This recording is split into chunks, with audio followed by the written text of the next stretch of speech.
Welcome to Podcast 83, a regular look at the news, stories, and trends related to Michigan's 83 counties, from Keweenaw to Monroe, Chippewa to Berrien, brought to you by the Michigan Association of Counties.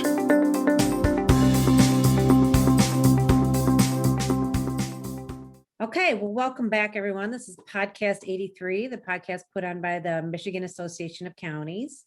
Today, I have Meghann Keit with me, Legislative Associate for Michigan Association of Counties, and Representative Julie Calley. Julie Calley is the chair of the House Local Government and Municipal Finance Committee, and a former county commissioner, and so we're very happy to have her on today.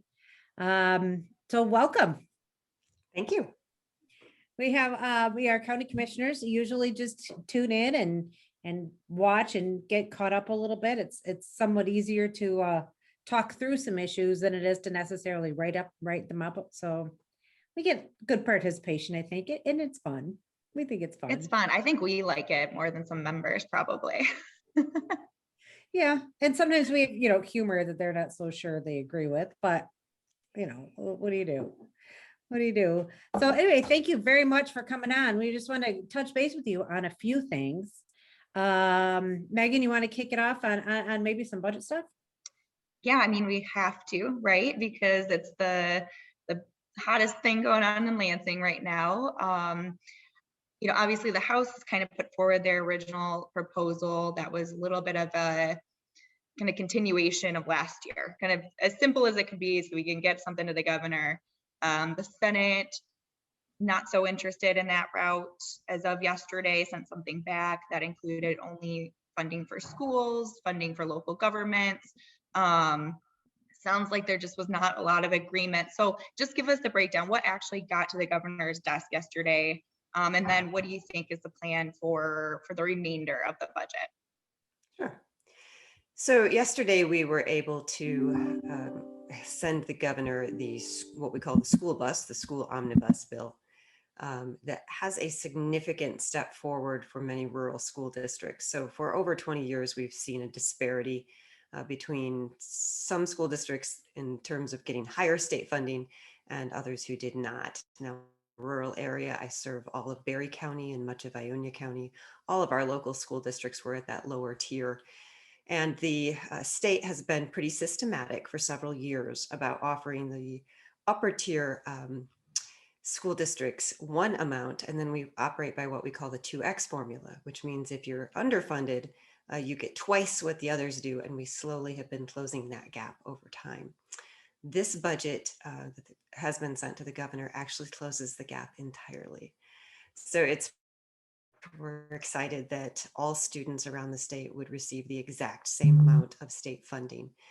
And we also did the same thing for Great Start Readiness, which has been, for some reason, left out of increases over the years. And it was becoming more and more difficult for them to keep staff, obviously, if you're unable to pay what the rest of the educational thing is. So that was a pretty big victory. I think we're all excited about that. And it seems to have support in the governor's office as well. So we're looking forward to seeing that get signed.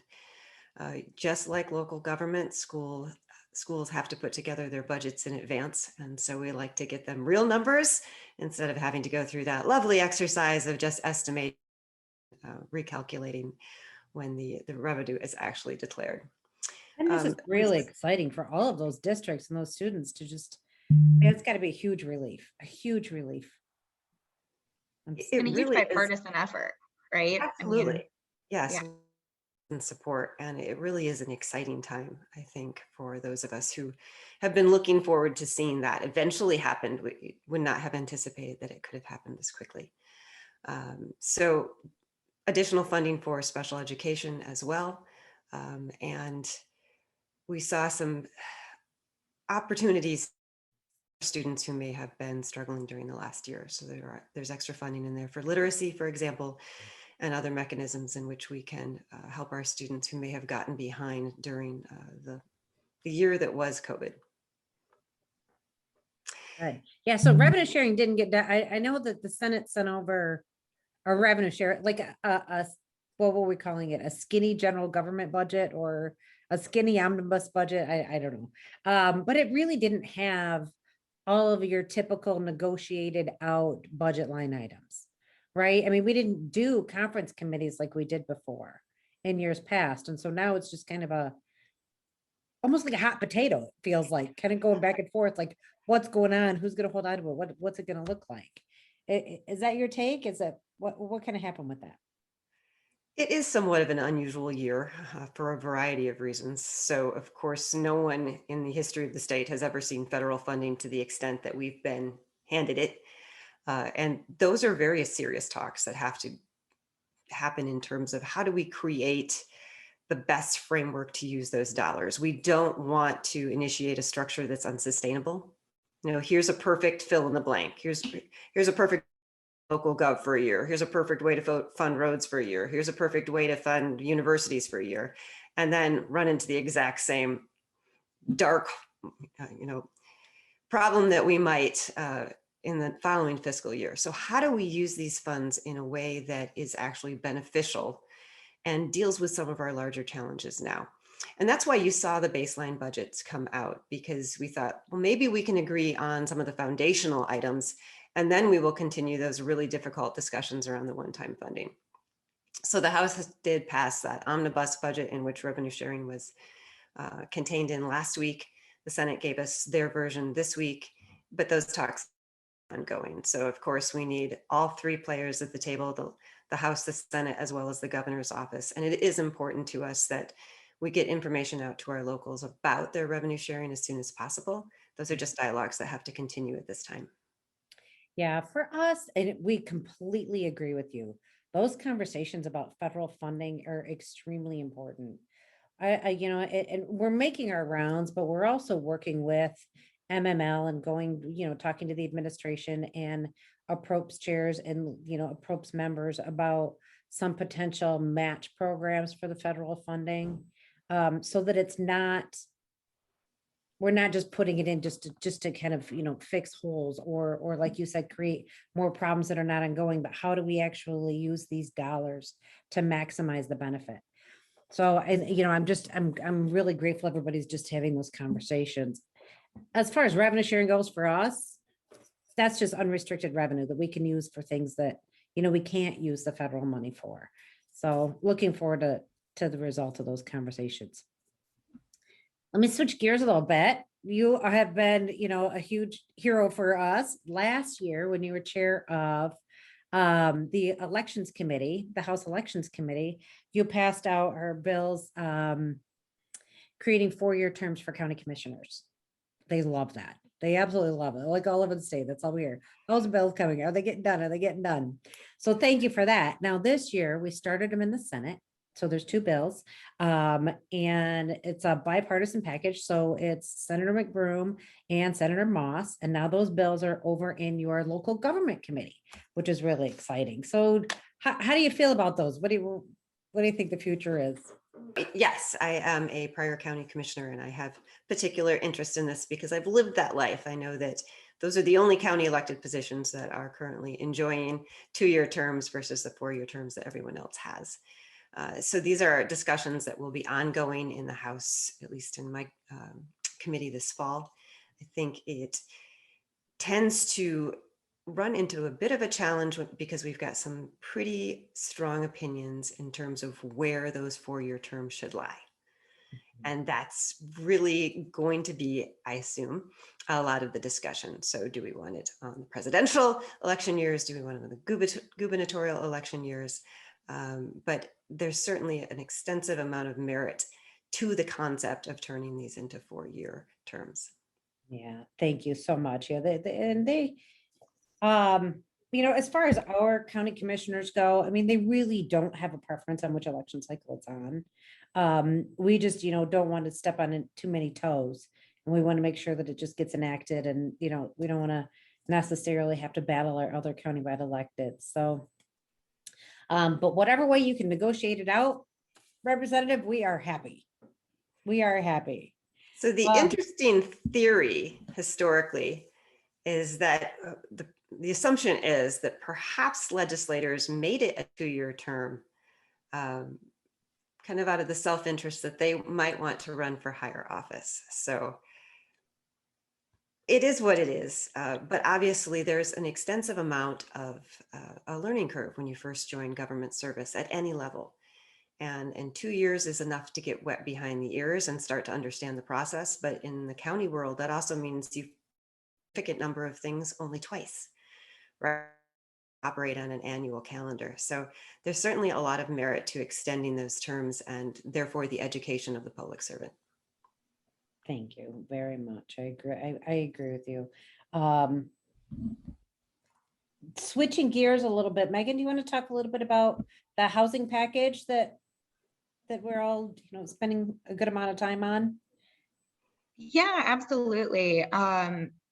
This is something that since my time at MAC, affordable housing has been something county commissioners have been dealing with at the county level with their locals. It's been great this past year to be part of a Housing Michigan coalition that's really taking it to the state level and having expanded tools for our locals to work with developers and come up with ways to really create more affordable housing just across the state. It's an issue from Marquette to Kent and Macomb. I mean, it's everywhere. Someone always brings this up at every single conference that we're at. So, there has been a package of bills that your committee has taken up, that the House has been proposed. The Senate had their the same package of bills that they've been working through, and now that's in your committee as well. We've asked for a couple of changes on a couple of the bills, particularly in the Senate, working with the coalition as far as how counties ensure they have a say over those property tax revenues that come in, and what those what those deals kind of look like with developers and creating those affordable housing spaces.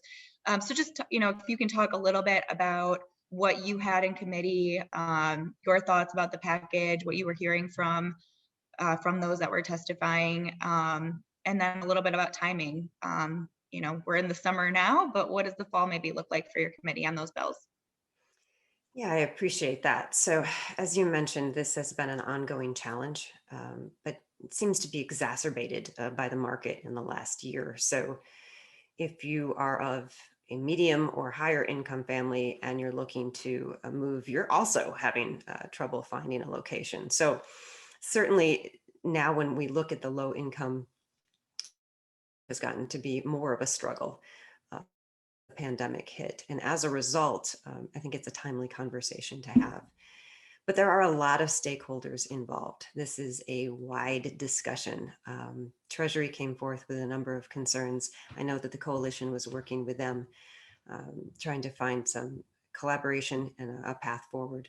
But I think this will be a longer discussion. It's not a simple fix. And as you mentioned, we need the counties at the table as well when we're looking at potential property tax relief for a developer who's willing to go in on a project. There's a discussion that perhaps an income tax credit, and of course, already at the table as well. But there are a lot of stakeholders in this particular topic. And as a result, it will be a longer discussion. Well, thank you for that. And I think we're going to do our best to work through the summer with others in the coalition and hopefully get something through that works for everyone, because it is such an important issue. So it'd be great to really come together and have more tools in our toolbox at the local level. One of the interesting things about this package is the number of stakeholders that they've already engaged with. So a lot of times you'll see legislation come through that, you've worked with a few groups to begin with, but there are a lot more that are impacted or come forth with concerns or input. And in this case, it felt like a lot of those stakeholders engaged early and willing to start having that conversation right away. So it was a proactive approach on the part of the organizers, and I certainly appreciate that. Yeah, I agree with you. Well, thank you for your engagement on that, and I'm sure we'll be talking about it more. Deena, if you're okay, I want to switch over to 911 issues as well. I'll just keep rolling through here. But I just, thank you, Representative Calley. You introduced House Bill 5026. This is something that's very important to counties. We work very closely with our partners, with the Communication Directors Association, and obviously 911. Ensuring that system and upgrading that system across the state is so important to our county commissioners. So, you have House Bill 5026. It really looks at making sure those revenues coming in on those pre and postpaid phones meet the cost of what it's going to take to roll out the next generation 911 system, as well as just extend the sunset to this entire enabling act, right? We kind of come back at this every 4 or 5 years. I think it was one of the first issues I had at MAC in 2017. 4 years later, we're back at it again. So you want to tell us a little bit about your bill, the committee it's in, and again, kind of your thoughts on timing. And we kind of have that deadline out there for the end of December. Excuse me. So, it's kind of it's going to be a big push in the fall to really get this through in a quick manner. This is definitely a priority of mine. So it does sunset at the end of this year, meaning we need ongoing legislation to continue supporting our next gen 911 infrastructure. And just as a quick refresher, we have built over the course of time a voice over IP support system for our central dispatch centers. And so when you or I call 911, we don't particularly stop to think about all of the technology that's required to be behind it, but it's pretty impressive. And when we continue to support this type of infrastructure, we see collaborative efforts between central dispatches. So take the breaking of the dam that we saw last year up in the Midland area. Of course, forgive the pun, but the central dispatch center was flooded with calls, right? And they couldn't handle it. So what happens is once one center becomes overwhelmed, there's already a protocol. The next center starts picking up calls, and there's another center after that that is able to stand in. And so it happens flawlessly. The callers have no idea that they're now contacting someone in a different county just because of the volume. We want that emergency response to be flawless. We want there to be a voice at the end of that 911 call when you call as a Michigander. And it also supports things like texting to 911. So if you're, let's say you're a babysitter and you hear an intruder, you don't have to give away your location hiding in the closet. You can simply text if you can't call. And it supports things like sending pictures or videos or whatever the dispatcher might need in that instance. So all of this to say, we don't want that type of infrastructure and all the already gone through to go away at the end of this year. And we do need to look at the revenue stream and make sure it's sustainable. The bill would expand it for another 6 years through 2027. We need to have a conversation about the revenue this fall.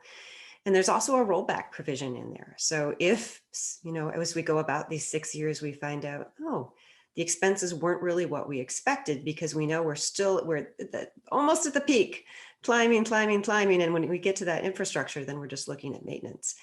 And so there's a rollback component that we could reduce people's bills as well.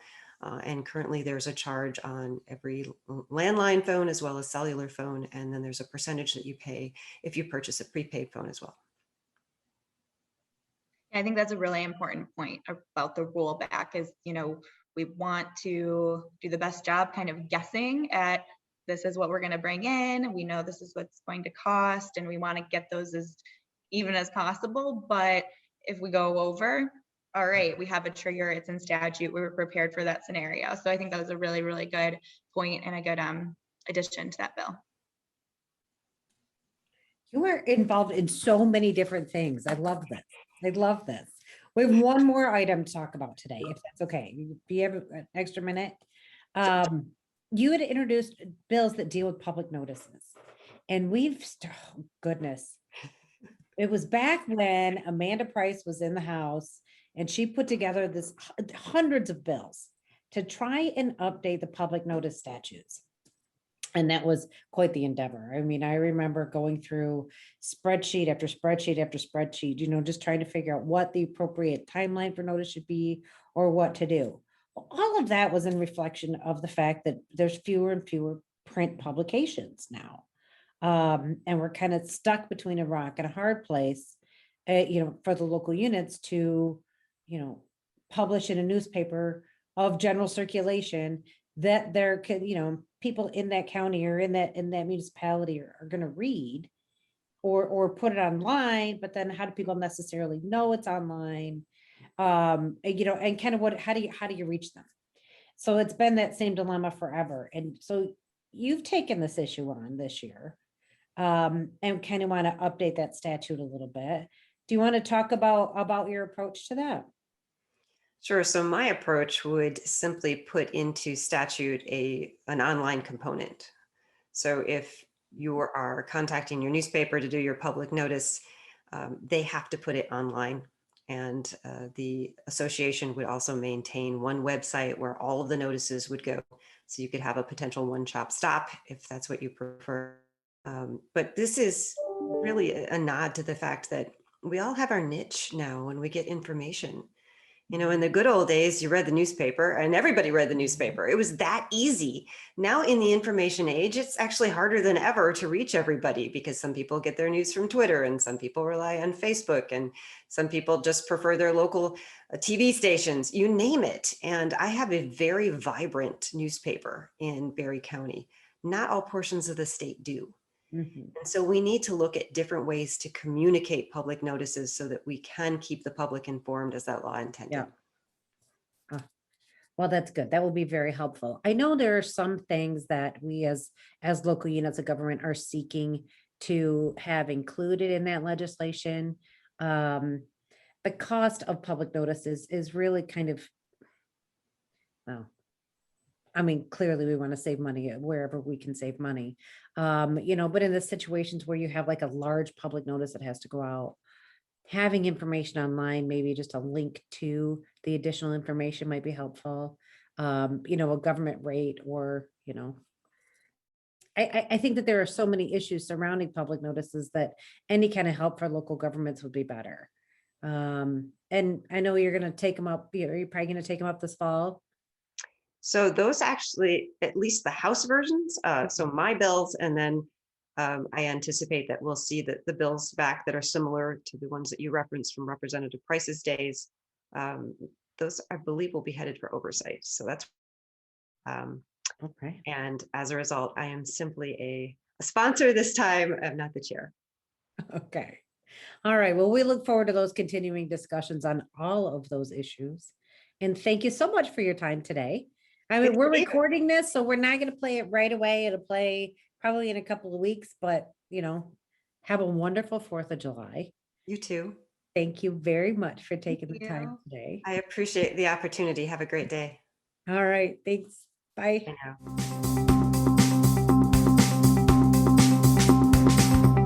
Thank you for listening to today's episode of Podcast 83, brought to you by the Michigan Association of Counties.